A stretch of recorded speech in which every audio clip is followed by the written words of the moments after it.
কি করবো রে, ব্যবসা বাণিজ্য যা করছি সব দিকে শুধু গুতা কাচ্ছি। মোদিজি, বাংলাদেশ থেকে একটা চিঠি এসেছে। হ্যাঁ রে, কি চিঠি আসলো? একটু পরে শোনা তো দেখি। কি আর আসবে, ওই ট্রানজিট সুবিধা বন্ধ করে দিয়েছি তো, তাই মনে হয় কমটমো চাচ্ছে ইউনুসে। হ্যাঁ মোদি, তোর চিঠি তুই পড়তে পারিস না?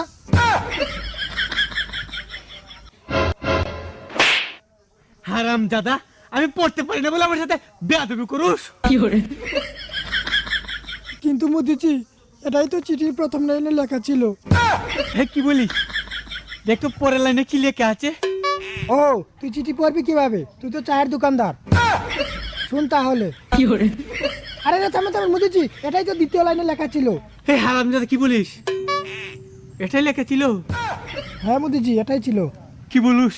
আমাকে চা বিক্রেতা বললু? দেখ তো পরের লাইনে কি লেখা আছে। কিরে পকুন্নুরা,